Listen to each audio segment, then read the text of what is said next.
Hey, it's me again. How are you? Good evening on this awesome Thursday evening in April 3rd at 9:02 p.m. I hope everybody's doing well out there.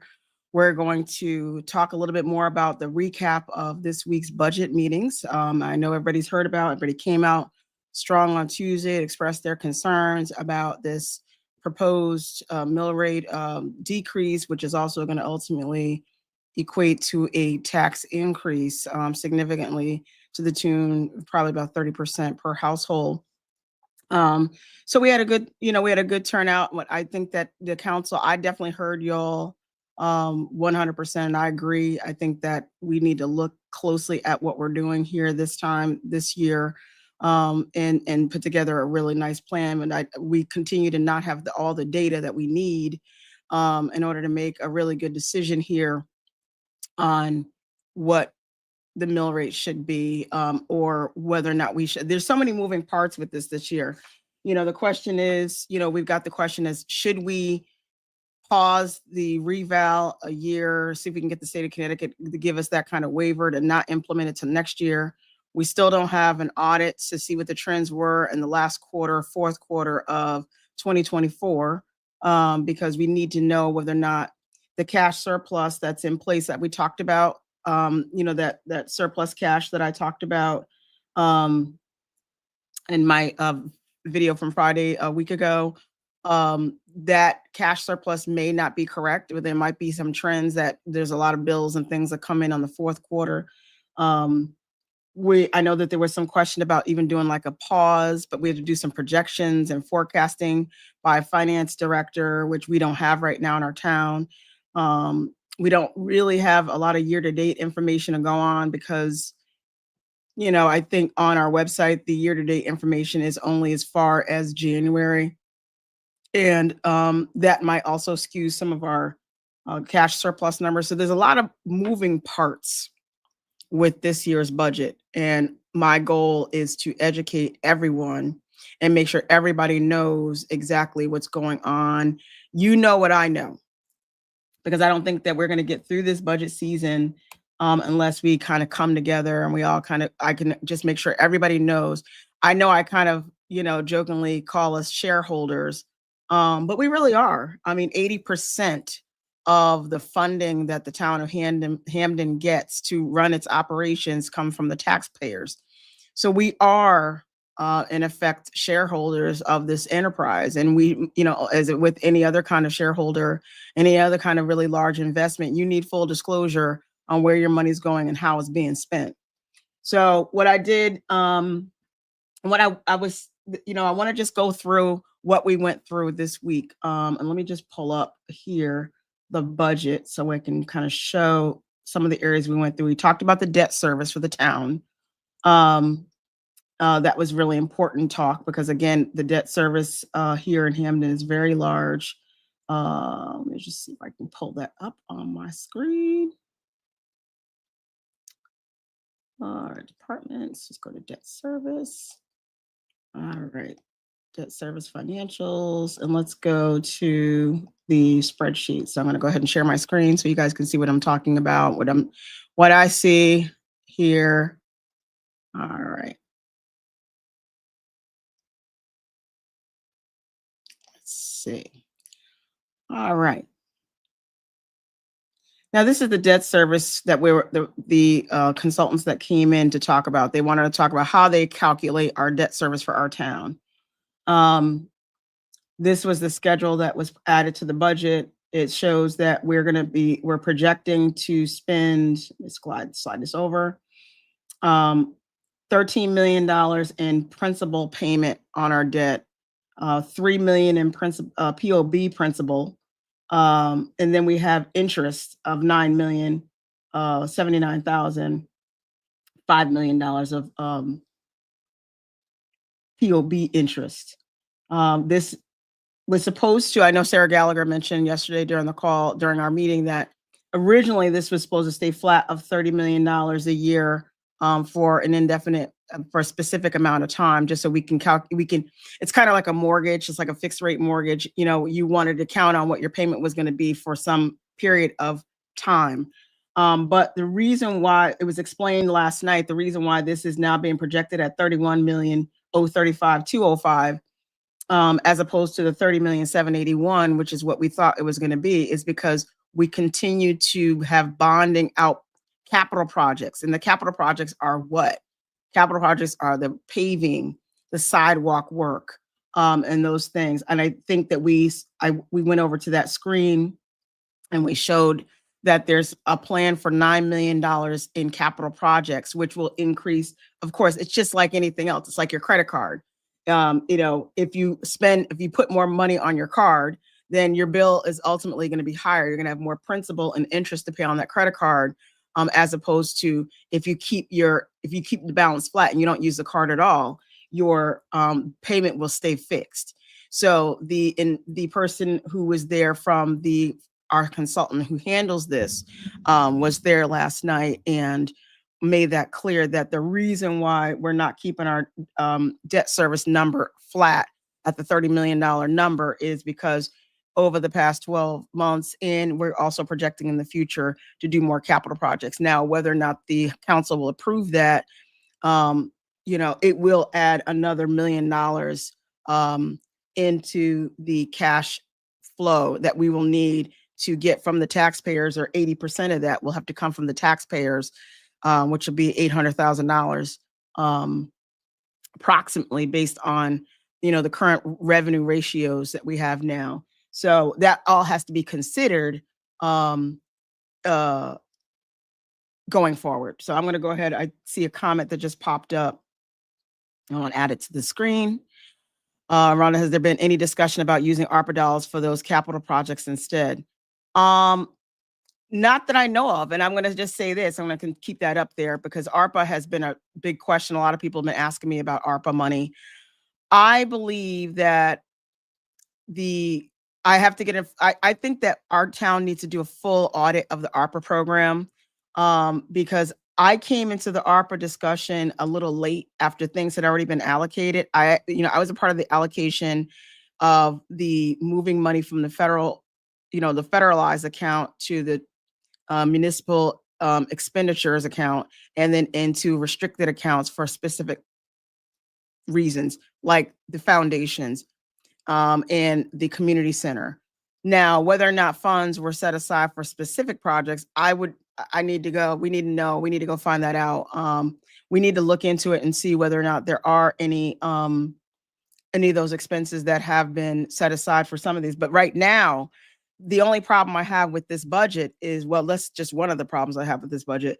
If any of these capital projects, these $9 million worth of capital projects, are going to come from the ARPA, and let me just tell you, I know I continue to use acronyms, and please stop me, but ARPA stands for the American Rescue Plan Act. That was the Biden administration's COVID rescue stimulus money that everybody got. The towns got it. It was used to offset the money that we were losing because of folks losing their jobs and the economy was on the downswing. And so that money was designed to help. I believe that's why I read the website for the ARPA dollars, that it was just designed to keep the town afloat during the recovery of the COVID-19 pandemic.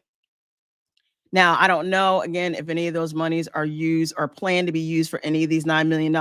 If it would be used for some of this $9 million, then that means that ARPA funds would be a revenue source in this budget. And if you go to the revenue source, and I can actually bring that up, I'll go back up here to the top and I'll go to revenue analysis. If you look here, there is no ARPA revenue source in here at all. So I would think that there isn't any ARPA money being used for any capital projects. I could be wrong. That might be a question to ask the Garrett administration. Now, the other problem I have with ARPA, and I'm so glad you brought that up, is that there are expenses in this budget that are being allocated to ARPA funding, like salaries of the non-union, non-contractual employees. But again, there is no ARPA. So you see it coming out as a stipend for folks who are receiving, and I can show you that in a few minutes. But there is a stipend that's being paid to people who are working on, I guess, ARPA projects. but there's no, and if you can see here in this column here, there's no line item of what specific amount of ARPA dollars are being allocated to fund those expenses. So that is probably something that needs to be looked at and looked into, because we can't, you have to have a revenue source with expense, because right now, those stipends that are included in the salaries of the expenditures, um, which are over here, those salaries are included in these expenditures, right? But they're not included. There's no funding source for them. So that needs to be allocated. If it's $150,000 worth of stipends or $500,000 worth of stipends, I don't know. I didn't really analyze it that hard, but I do know, I will tell you this, there is no line item for a revenue source for ARPA dollars that are going to offset some of these things that are being paid out of the budget. That needs to be looked into. So just kind of want to jump back over here a minute to the debt service here.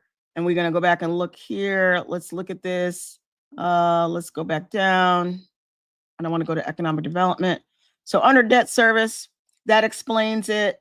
What I don't like about this narrative, this is all the narrative we got on the debt service. I mean, we're spending $30 million, $31 million a year in debt service, but we don't get any schedules, debt schedules, amortization schedules. We don't get when, how many bonds do we have outstanding? What are their retirement dates? Is there a forecast of, future interest on this? We are getting on this, we get, let me go back to the numbers section. We get a look back. Now we can get a look back here on, what we spent, in 2023, 2024. They're saying the actual, even though we don't have an audit, that's unaudited, that $22 million, 22,742, but we don't know. But I would like to look forward. I mean, we need to look forward. Where are we going with this? What is it? Is this going to be a declining amortization schedule? Are our payments going to start declining at some certain point?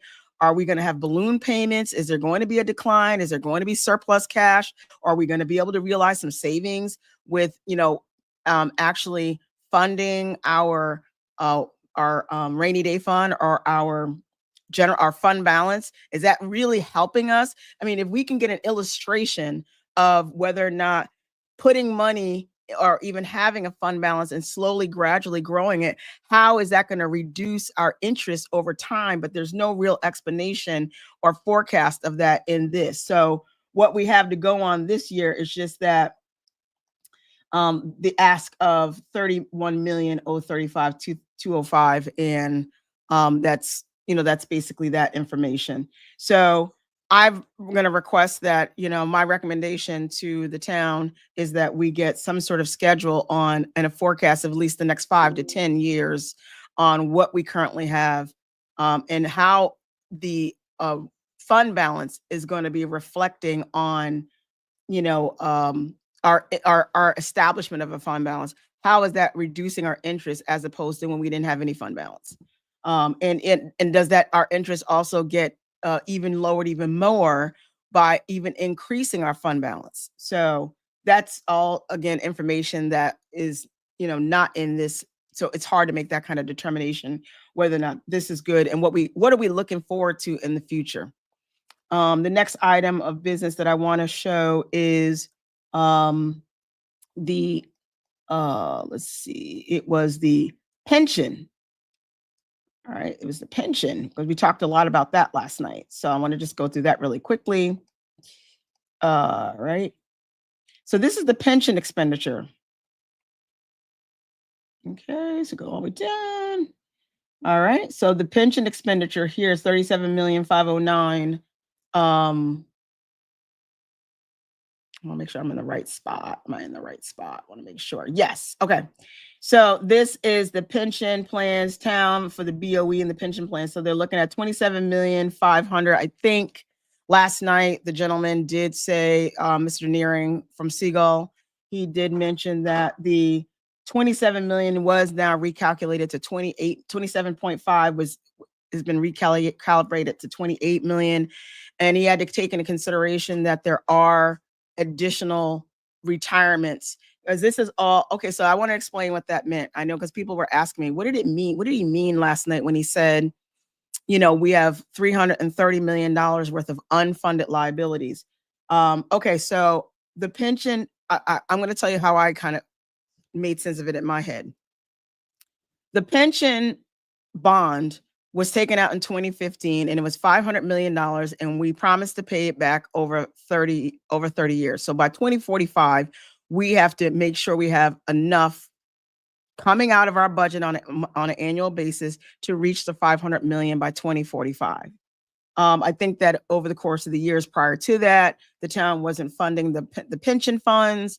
And so we had run out of money. I think we had to borrow money. And this was a huge $500 million debt that we took out. And so the 28 million is that town retirement.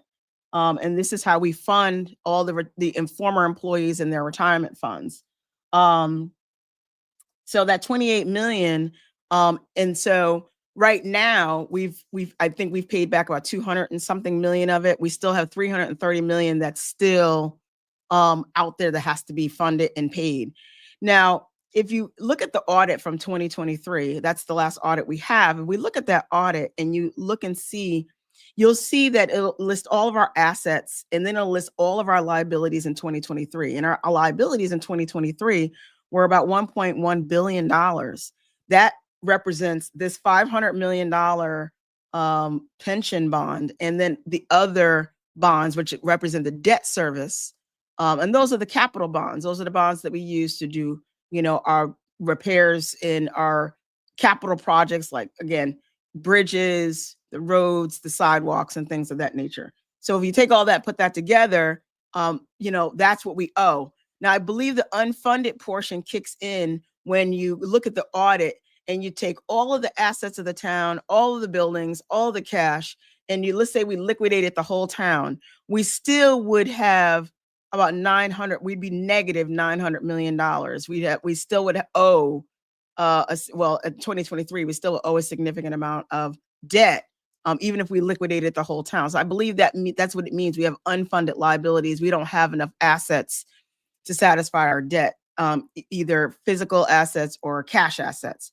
So with that being said, we're really saddled with a lot of debt in our town, where we're basically kind of, it's like having an unsecured credit card, and you're just kind of paying the minimum balance, and you're just going to have to pay over the course, or even not even like a credit card. It's more like a personal loan, like Best Egg or one of those places where you just pay the minimum payment for the term of the loan. If it's a 10-year loan or 5-year loan, all you're going to do is pay the minimum payment every month, because that's all you really can afford. You needed the money for an emergency, which is what we did. So our 28 million this year is what we're going to be paying towards that 500 million that we got to pay back by 2045. What I do have a problem with is in this calculation, in this section here, there is no forward-looking calculation. Where are we going to be in 2020, 2030? Where are we going to be in 2035? Is this going to be increasing or is it going to be decreasing? How should we plan for it? If we go back to the pension financial section, let's go back here to the narrative. All right, I'm going to go back. This is all we really get. The town's required contributions to the state municipal employees' retirement, the CMERS. The amount requested is a town BOE. Town and BOE employees already enrolled in CMERS because the defined plan is closed, and as well as potential new hires. So this doesn't give us, again, no forward-looking projections. I would love to know where we are with regard to that $500 million pension bond that we took out in 2015, and what are the projections? And I'm sure we can get those from our consultant, who can tell us, where are we going to be in 2030? Where are we going to be in 2035? Are we on track? I know that they say we're on track, but I want to see where we're on track in the schedules of this bond, so that we can know that we're going to have enough money, and we need to plan and know how much we're going to need in 2032 or 2035. Does this escalate or does it de-escalate as we get closer to the 2045 number?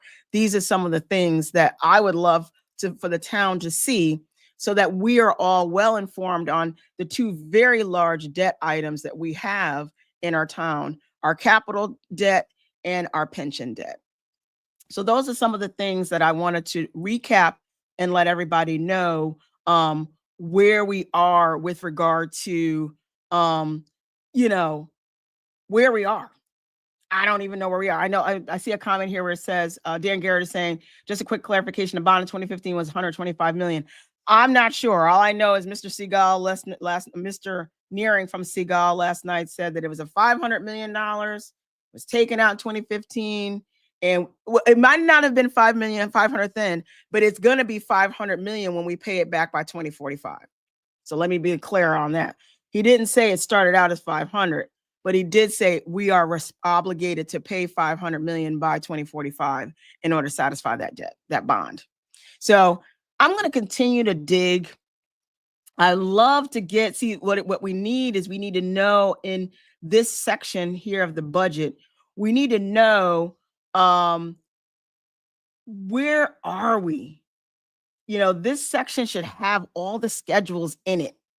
This section should have all the schedules. It should have all the amortization schedules. It should tell, we should, and he said it last night. Mr. Nearing from Seagal said that he can put those together. He was like, I can put those together. So we need to see that. Where are we going to be with this? This is a lot of debt. Where are we going to be with this? And we would love to know.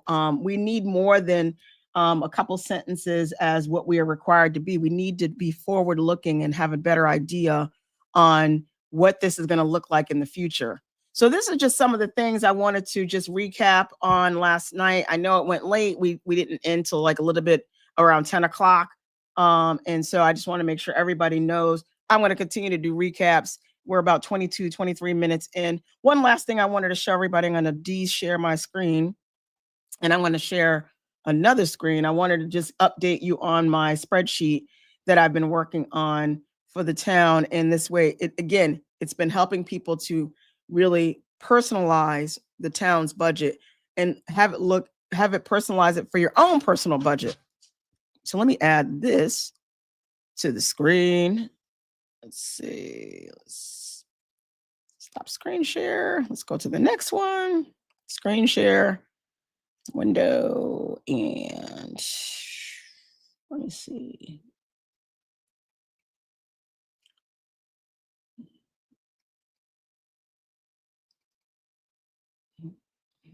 Cancel. Hang on one second, guys. Just need to make sure I get the right thing open. Okay, here we go. All right, so let me go ahead and share this screen. All right. Remember my little colorful, very colorful, beautiful spreadsheet here. It's cute. I thought, I make it bright and airy.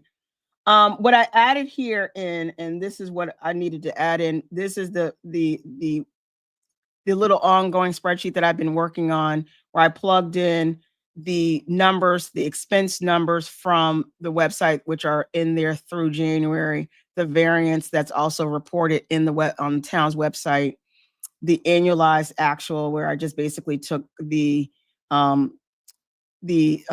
through January, divided it by 7, times it by 12. So I just kind of annualized what we currently have done so far. And then the percentage of budget that we haven't used yet, the actual budget amount of cash that's available, and then the budget 2025, fiscal year 25, and then the budget 2026. And as we can see, the budget 2025 is this. We're like tax office, our annualized actual 2025 number is 285,000. Our budget in 2025 was 315, higher. And then we even asking for more money in 2026. So what I wanted to do is I added in a cost center calculation based on each mill, because I'm just curious at how does this calculate out to my own personal budget. Now here is the police department. No, this is the BOE. Hold on. So this is the BOE. I got this all. Hold on. Let me just unshare this and fix it real quick. Let me unshare that and fix that. So we have, let's see, let me go back over here. I have so many of this. I just kind of look at this periodically throughout the day. I'm like, let me look at this again because I just want to make sure I put stuff in that's right. Uh,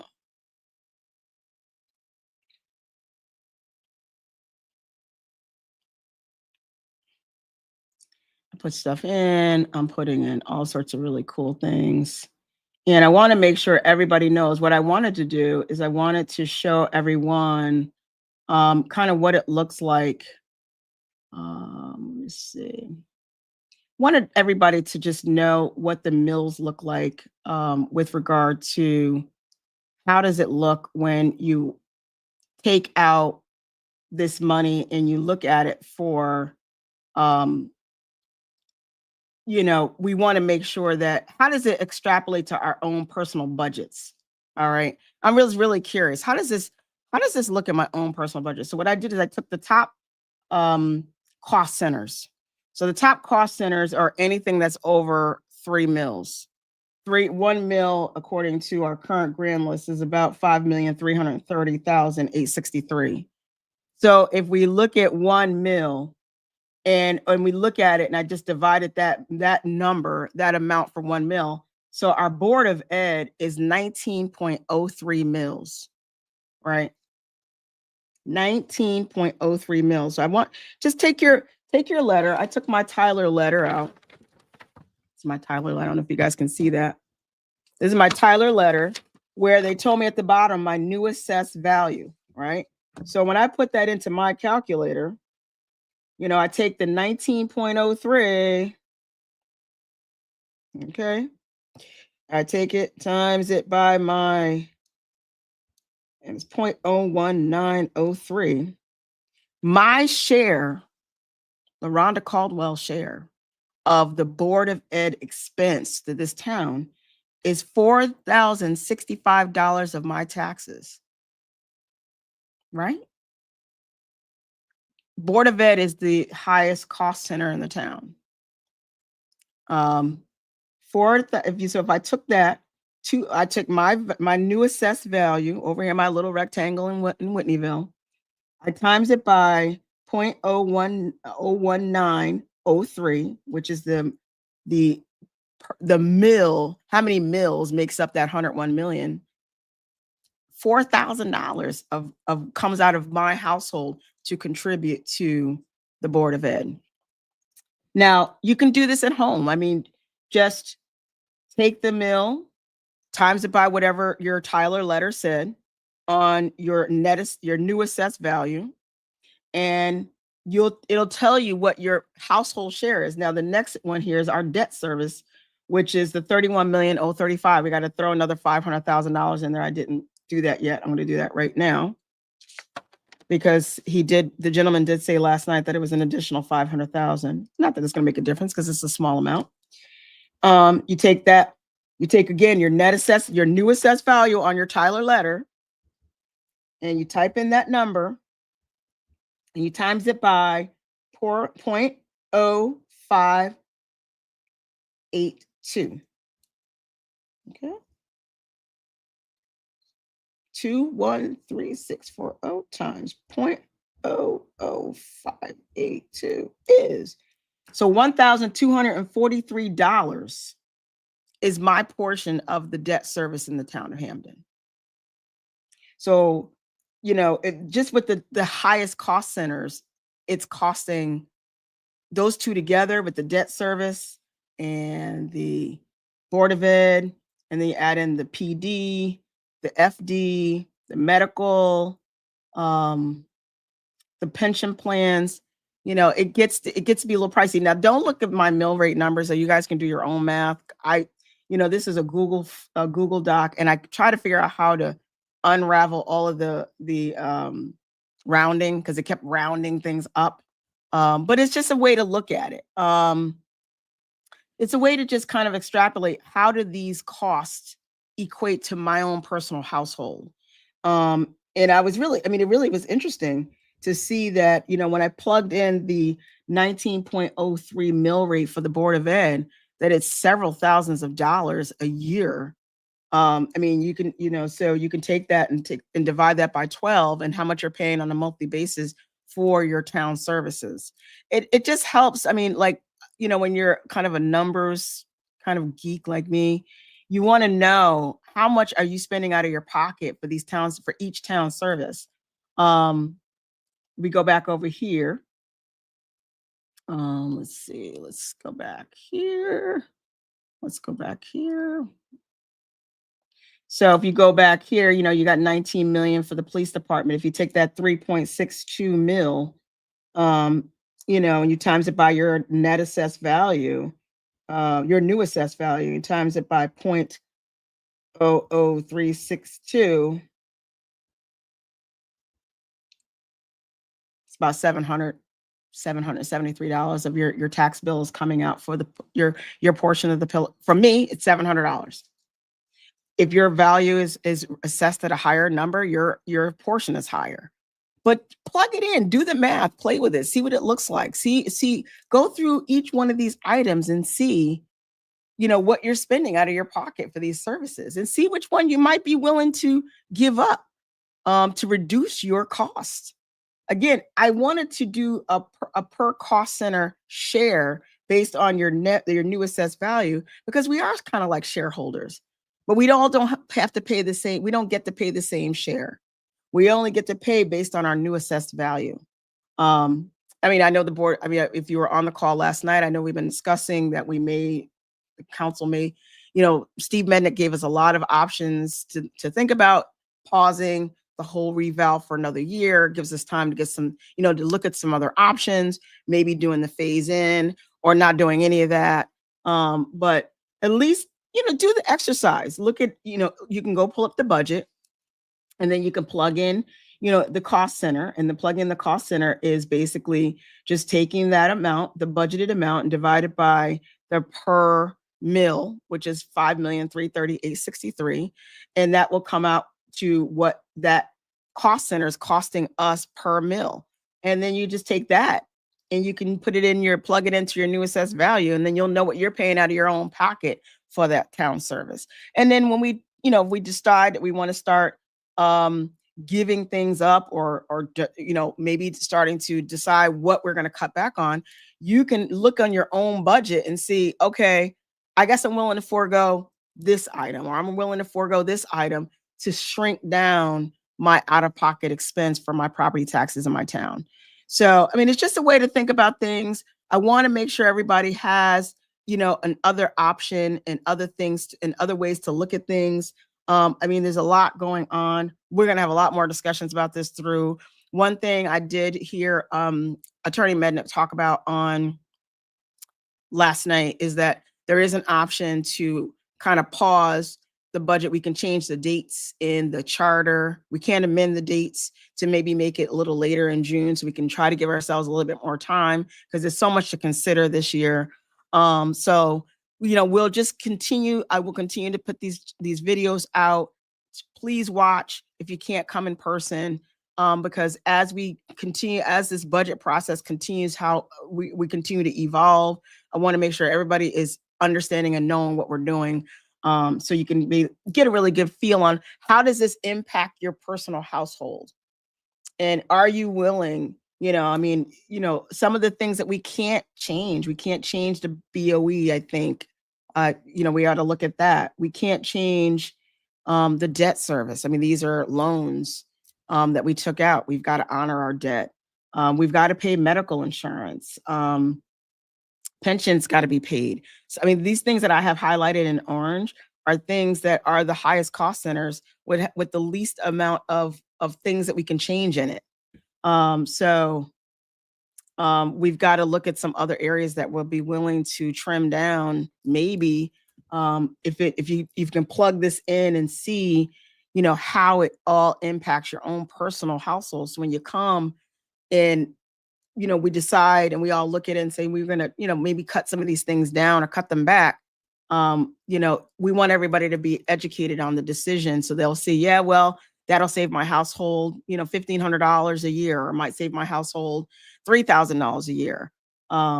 So that's how we want everybody to be fully educated on. I'll talk about this again next week after we have our next round of meetings. I'm going to continue to go back and add on to this spreadsheet so that everybody will be able to have something to work with and look at. I'm about 35 minutes in. I don't want to keep you any longer. I said I want to keep these talks at least 15 to 30 minutes because I know everybody's busy and doesn't have time to sit and listen to me blather on. But if you have any other questions, just reach out to the Hamden Unite page, or if you have anything else that you want to see that you haven't seen, or anything you want me to request and you want me to put it out there, just either put it on her page or put it on the Hamden Action Now page.